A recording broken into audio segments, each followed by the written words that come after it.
Everyone, my name is Lucas Trigo. I'm a Brazilian doctor and I'm currently living in Switzerland, where I'm a chief resident in Neuchâtel's hospital. It's an honor to be here among so many important names in the fetal medicine field, and I would like to thank ISWOG and my colleagues for the invitation. So today I'll be sharing with you some important topics that we need to cover when seeing a case of bleeding in a pregnant woman over 24 weeks of gestation. So to start, we should do a proper medical history and a quick evaluation of the bleeding to estimate the degree of urgency of the consultation. In this class, I will propose to you that we divide the ultrasound evaluation in three different arms: the fetal evaluation, the placental evaluation, and the maternal evaluation. The first fetal evaluation will be very quick. During this exam, we are basically evaluating the presence of a fetal heart rate, if the fetus is inside the uterus, and in which presentation. All this information will be very helpful to move forward with our investigation and can be detected in 10 to 20 seconds. In case you have more experience with ultrasound, or in case the patient already reported that she had a previous C-section, you can always go into the direction of the low uterine segment to look for the cesarean scar aspect. It will be very important for us further on. After your first fetal scan, you can now start to look for more target fetal conditions. The first one that we are going to discuss is called vasa previa, and it consists in the presence of an unprotected fetal vessel that crosses the low uterine segment or passes over the cervix. As these vessels are unprotected, they are more susceptible to bleeding, and in that case, the bleeding will be directly from the fetus. The main risk factors for vasa previa are the presence of marginal or velamentous cord insertion and placental anomalies. It affects 1 out of 2,000 pregnancies, and the symptom is usually only a painless vaginal bleeding. To diagnose vasa previa, you can go with your probe into the cervix and use your Doppler mode. It's close to where you looked before for the uterine scar. However, due to the limitations of the transabdominal approach, as in women with a high BMI or when the fetal head is too fixed, the better evaluation is transvaginal. The second important topic to keep in mind when talking about the fetal evaluation in bleeding is to verify if the fetus has anemia. Fetal anemia can occur for different causes as alloimmunization or placental dysfunction, and due to fetal bleeding as well. In case where chronic anemia is developed, we may find fetal hydrops with ascites, pleural and pericardial effusion, and so on. The diagnosis of fetal anemia consists in the use of Doppler to evaluate the peak of systolic velocity of the fetal middle cerebral artery. Values over 1.5 moms are considered positive for fetal anemia. An important remark for the measure of the middle cerebral artery Doppler is to zoom the head and have a vertical insonation with an angle that is always inferior to 15 degrees. Otherwise, you may have false positives. Another classic image of fetal anemia in cases of chronic anemia is shown on the right side with a fetal with hydrops. Now we are going to discuss some placenta conditions evaluations.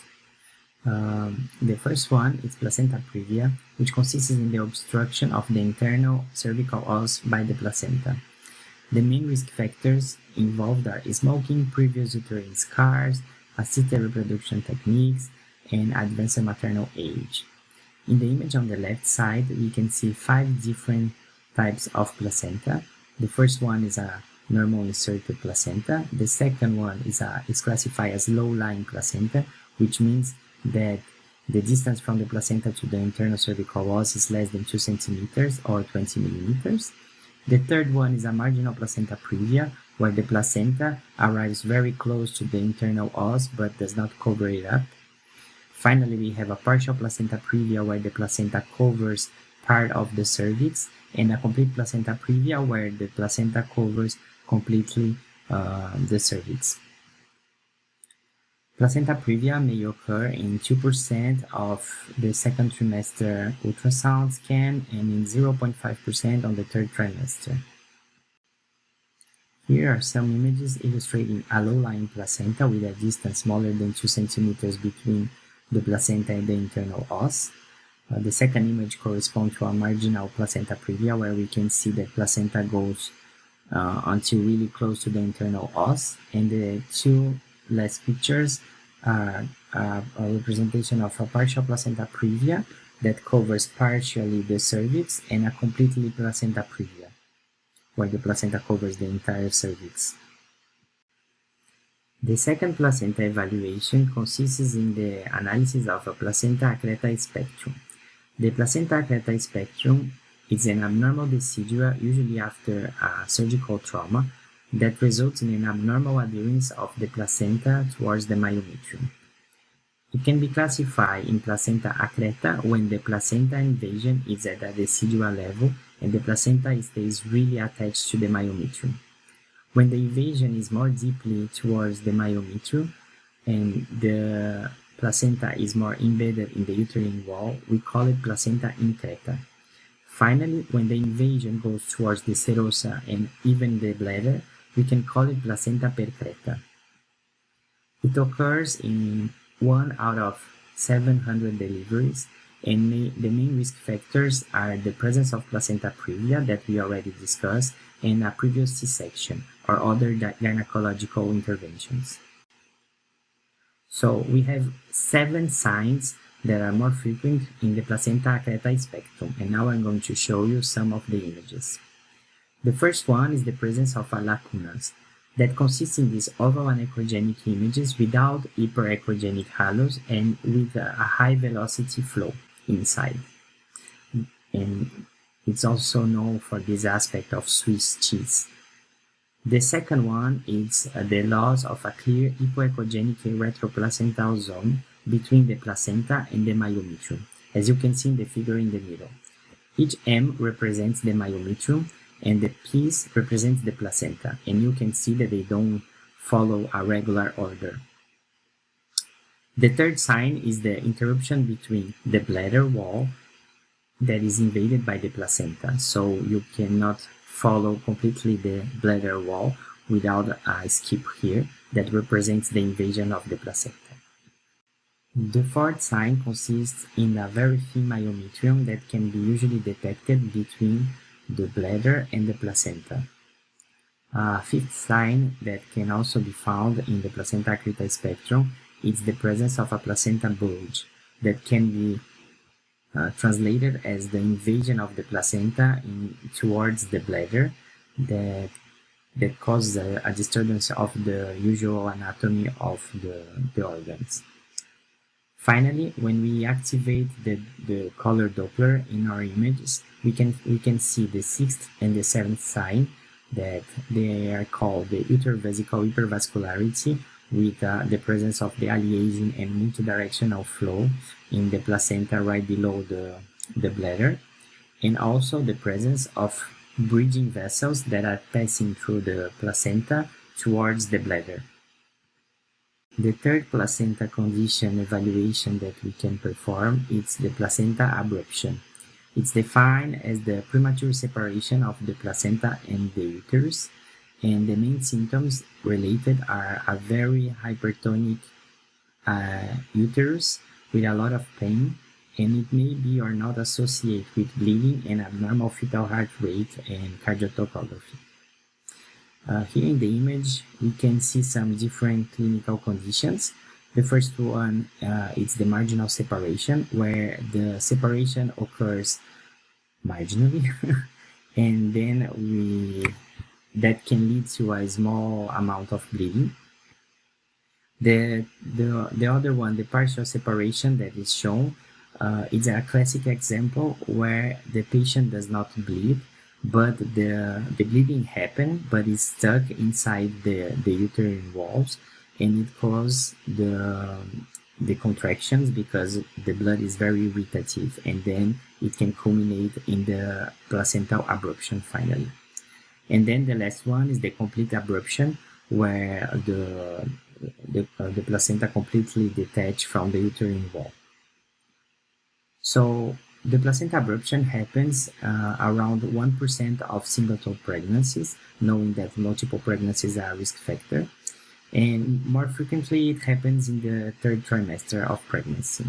Some of the risk factors include to already had one previous placenta abruption, smoking or use any drugs, hypertension, placental complications, and also amniotic fluid related complications as PPROM, oligo or polyhydramnios.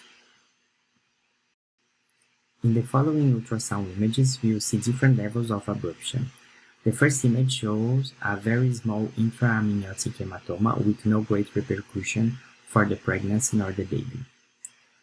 The second image shows a larger subchorionic hematoma that luckily evolved with a very good resolution that we can see in the third image. Finally, the last image shows a much more significant placenta abruption with a very important heterogeneity of the placenta echogenicity. Nevertheless, the most appropriate management of each case was only possible considering the clinics of the patient, the cardiotopography, and the ultrasound. Now we are going to discuss some maternal conditions that can lead to hemorrhage. The first one is the uterine rupture.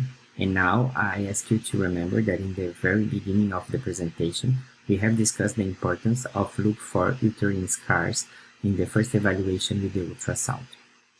Clearly, a main risk factor for an uterine rupture is the presence of a uterine scar, but also the presence of previous episodes or even an abdominal direct trauma are major risk factors for the uterine rupture.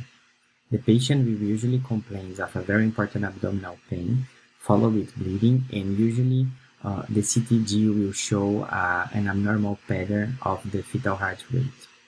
When we see ultrasound images, we can observe that the myometrium is interrupted by the protrusion of the amniotic sac. Here in the first two images, we can note the same pattern. And finally, in the last image, now we can see that the rupture of the uterine rupture was present during the C-section. An important risk factor is also the presence of an interstitial pregnancy. Both case reports that I found for this presentation were described in a context where the patient had previous interstitial ectopic pregnancy. Finally, other causes of maternal bleeding may be considered, and for this cause, the clinical exam is very important. We should always exclude vaginal trauma when dealing with gynecological or obstetrical bleeding. In addition, we should not forget that we may be facing a preterm birth. The bleeding may also occur due to cervical ectropion or the presence of a structural bleeding such as an endocervical polyp. In some of those cases, the use of ultrasound may be helpful. In case the patient is not compliant and does not wish that we touch her, we can do an ultrasound assessment of the cervical dilation by transvaginal or transperineal ultrasound. And also, when in doubt concerning the presence of a structural lesion in the cervix, the ultrasound may help you to detect and better characterize the lesion, but also with the Doppler mode to localize the feed vessel of the lesion. So, to summarize, always look the bleeding and analyze the degree of urgency of each case separately. Look for classic symptoms that we have discussed in this lecture, and also look for important key medical history that will help you through the differential diagnosis. Then you can perform a quick fetal ultrasound assessment, followed by a placenta and Doppler assessments, and then if the patient allows, because she's stable, we can pass to the gynecological examination and look for other maternal causes, always with the clinics and ultrasound together. The order of the things may vary depending on the urgency of each case. I try to be the clearest as possible, but of course it's not a law and you can change according to the practice. And the final and most important message for this course is always ask for help. Do not hesitate to share your difficulties, because at the end of the day we all work together. So thank you very much, and I hope you had enjoyed. Bye bye.